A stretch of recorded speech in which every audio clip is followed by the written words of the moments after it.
Hello everyone, आज के इस वीडियो में सीखेंगे बी, बीइंग एंड बीन के इतने सारे प्रयोग जो स्पोकन इंग्लिश में काफी ज्यादा प्रयोग किया जाता है। यूज ऑफ बीइंग, बीइंग का मतलब है हो रहा है, जिसे बोलते हैं subject is am are plus being plus adjective. पेरिया मोटी हो रही है, अब जैसे हो रही है, हो रहा है, हो रहे हैं, ऐसा कुछ आएगा। पेरिया इज बीइंग फैट, ये फैट वर्ड एडजेक्टिव है जो कि बीइंग के बाद आ रहा है। तो बीइंग फैट मतलब मोटा होना। तुम बेईमान हो रहे हो, यू आर बीइंग डिसऑनेस्ट, यहाँ पर डिसऑनेस्ट भी एडजेक्टिव है। वो तेज हो रहा है, he is being intelligent, intelligent भी एडजेक्टिव है जो बीइंग के बाद आ रहे हैं। तेज हो रहा है, लंबा हो रहा है, पतला हो रहा है, ऐसा बहुत सारी चीजों के साथ प्रयोग कर सकते हैं। बीइंग का मतलब बीइंग का प्रयोग करेंगे हो रहा है के सेंस में। बीइंग प्लस वर्ब का थर्ड फॉर्म, जिसका मतलब होगा कोई काम किए जाने से, जिसे बोलते हैं चोर गिरफ्तार होने से डरता है या गिरफ्तार किए जाने से डरता है। तो सेंटेंस बनेगा the thief is scared of being arrested. Being के बाद जो अरेस्ट वर्ड है ये है हमारा वर्ब का थर्ड फॉर्म। बीइंग अरेस्टेड मतलब बीइंग प्लस V3 है। वो पीटा जाना नहीं चाहता है, he doesn't want, वो नहीं चाहता है। being beaten मतलब पीटा जाना, कोई काम किया जाना। being का मतलब है के नाते, होने के नाते या होने के बावजूद। तीनों तरीकों से being का प्रयोग किया जाता है। जिसे इसका प्रयोग करते हैं being प्लस ऑब्जेक्ट, मतलब यहाँ पर कोई नाउन या प्रोनाउन आएगा, इसके बाद एक कॉमा लिखेंगे, इसके बाद एक सेंटेंस लिखेंगे। जैसे सेंटेंस होगा शिक्षक होने के नाते मैं तुम्हें कुछ बताना चाहता हूँ। तो सेंटेंस बनेगा being a teacher I want to tell you something. Being a teacher, यहाँ पर टीचर हमारा हो गया ऑब्जेक्ट, फिर यहाँ पर एक कॉमा है, इसके बाद हमारा एक सेंटेंस है। एक फौजी होने के नाते उसे लड़ना आता है। बीइंग अ सोल्जर, फौजी होने के नाते he knows how to fight, उसे लड़ना आता है। भाई होने के नाते मैं तुम्हें एक सलाह देना चाहता हूँ। Being a brother I want to suggest you. यहाँ पर being a brother, being a soldier, being a teacher, ये सभी ऑब्जेक्ट हैं। दोस्त होने के नाते क्या तुम मेरी मदद करोगे? Being a friend will you help me. यहाँ पर आप समझ सकते हैं बीइंग का प्रयोग के नाते, होने के नाते या होने के बावजूद के लिए प्रयोग किया जाएगा। बीइंग प्लस V3, जिसका मतलब है कोई काम किया जा रहा है किसी के द्वारा। ये सेंटेंस हमारा पैसिव में बनेगा, पैसिव वॉइस में बनेगा। जैसे सेंटेंस होगा आम तोड़ा जा रहा है, the mangoes are being plucked. Being के साथ जो ये प्लग्ड वर्ड है ये हमारा है वर्ब का थर्ड फॉर्म। सड़क बनाई जा रही है, the road is being built. उसे दिल्ली भेजा जा रहा है, he is being sent to Delhi. यहाँ पर देखिए बीइंग के साथ हमारा वर्ब का थर्ड फॉर्म आ रहा है, इसके बाद हमारा अदर वर्ड आ रहा है। और जो सेंटेंस के शुरू में लिखा हुआ है ये सभी हमारा सेंटेंस में है ऑब्जेक्ट। ऑब्जेक्ट के बाद इजमार, जैसा भी ऑब्जेक्ट होगा उसके अनुसार फिर बीइंग प्लस V3 और इसके बाद कोई अदर वर्ड भी आ सकता है। पेड़ लगाया जा रहा है, trees are being planted. Trees are being planted means पेड़ लगाया जा रहा है, कोई काम किया जा रहा है। इन सभी सेंटेंसेस में वो नहीं बताया जा रहा है कि आखिर डूअर कौन है, काम करने वाला कौन है। बीइंग प्लस एडजेक्टिव, इसका मतलब है होना, होने के सेंस में प्रयोग करते हैं। जैसे मेरे लिए एक घर होना जरूरी है, यहाँ पर होना आवश्यक है। तो सेंटेंस होगा बीइंग अ हाउस, एक घर होना इज नेसेसरी फॉर मी, मेरे लिए जरूरी है। तुम्हारे साथ होना अच्छी बात है, being with you is good thing. Being with you, तुम्हारे साथ होना इज गुड थिंग, अच्छी बात है। सभी को दोस्त होना अच्छी बात है। Being a friend to all, सभी को एक दोस्त होना इज अ गुड थिंग, अच्छी बात है। तो इसी तरीके से हम प्रयोग कर सकते हैं। ईमानदार होना एक सच्चे इंसान की पहचान है। Being honest is identification of a true person. यहाँ पर बीइंग ऑनेस्ट का मतलब है ईमानदार होना। बीइंग का प्रयोग किया गया है होना के सेंस के लिए। बीइंग का मतलब है कोई काम किया जा रहा था, जिसे हम बोलते हैं अंग्रेजी वहां बोला जा रहा था। English was being spoken there. तुम्हें पीटा जा रहा था, यू वर बीइंग बीटन। आम तोड़ा जा रहा था, mangoes were being plucked. Cricket खेला जा रहा था, क्रिकेट वॉज बीइंग प्लेड। कोई काम किया जा रहा था पास्ट में, इसके साथ हम वॉज या वर के साथ बीइंग और इसके साथ वर्ब का थर्ड फॉर्म प्रयोग करते हैं। और ये सेंटेंस हमारा पैसिव वॉइस में बनाया गया है, जो बता रहा है कि कोई काम किया जा रहा था किसी के द्वारा। आप समझते हैं बीन का प्रयोग। बीन का मतलब है कोई काम किसी समय से कर रहा है, जैसे सब्जेक्ट हैव या has been plus before plus object plus since या फोर प्लस टाइम होगा।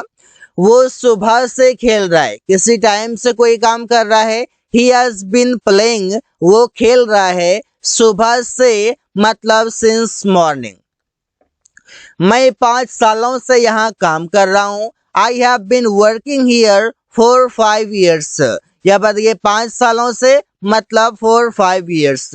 यहाँ पर से के लिए फोर या सिंस का प्रयोग किया जाता है, जो सेंटेंस हमारा प्रेजेंट परफेक्ट कंटिन्यूअस टेंस। तुम 2 महीनों से अंग्रेजी सीख रहे हो। You have been learning English for 2 months।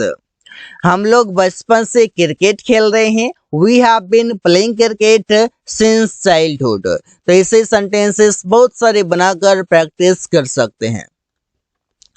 Been का मतलब है किसी टाइम से कोई काम कर रहा था, जैसे वो इस प्रोजेक्ट पर वर्षों से काम कर रहा था। He had been working on this project for years। 4 years मतलब वर्षों से। He had been working, वो काम कर रहा था on this project, इस प्रोजेक्ट पर। हम लोग इस कंपनी में 2 सालों से काम कर रहे थे। We had been working in this company for 2 years। यहाँ पर had been का प्रयोग किया गया है, यहाँ पर भी had been का प्रयोग किया गया है। ये सेंटेंस हमारा पास्ट परफेक्ट कंटिन्यूअस टेंस। तुम बचपन से राहुल से बात कर रहा था। You had been talking to Rahul since childhood. तो सेंटेंसेस बनाना काफी आसान है। बिन का मतलब है कोई काम किया जा चुका होगा, जैसे हम बोलते हैं क्रिकेट खेला जा चुका होगा। Cricket will have been played. यहाँ पर कोई काम किया जा चुका होगा। ये सेंटेंस हमारा जो है आने वाले सेंटेंस के बारे में बताता है, आने वाले समय के बारे में बताता है कि कोई काम किया जा चुका होगा किसी के द्वारा। रूम साफ किया जा चुका होगा। The room will have been cleaned. परीक्षा खत्म हो गया होगा। The exams will have been ended. सब्जी बिक गया होगा। The vegetables will have been sold. तो ऐसे ही सेंटेंसेस बना सकते हैं कई सारे। हैव या हैज बीन, इसका मतलब है कोई काम किया जा चुका है, जिसे पत्र लिखा जा चुका है। A letter has been written। तुम्हें इस बारे में बताया गया है। You have been told about it। उसे पैसे दिया गया है। He has been given money। सड़क बनाया जा चुका है। The road has been built। तो has been हो, have been हो, इसके साथ वर्ब का थर्ड फॉर्म प्रयोग होगा। यहाँ पर आप समझ सकते हैं been का प्रयोग कैसे कैसे किया जा रहा है। हैव या हैज बीन, इसका मतलब है कोई काम किसी समय से कर रहा है, जैसे हम बोलते हैं मैं 6 सालों से दिल्ली में हूँ। I have been in Delhi for 6 years। वो लंबे समय से घर पर हैं। He has been at house for a long.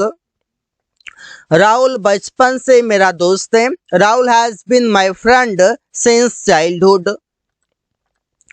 Use of will have been, इसका मतलब है किसी समय से कोई काम कर रहा होगा आने वाले समय में। जैसे राहुल 2023 से यहाँ पर 2024 कर देंगे। राहुल 2024 से अपना बिजनेस कर रहा होगा। Rahul will have been doing his business from 2024, यहाँ पर हो जाएगा 3 के जगह पर।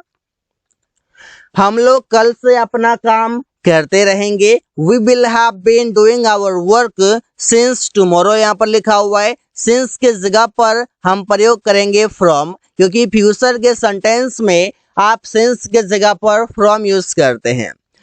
तुम अगले साल से एक नौकरी करते रहोगे। You will have been doing a job from next year. From next year मतलब अगले साल से। टू बी विथ 3, आप समझते हैं बी का प्रयोग कैसे किया जाता है। टू बी विथ 3 का मतलब है कोई काम किया जाए, जिससे बोलते हैं मैं चाहता हूं कि आपको कुछ पैसे दिए जाए।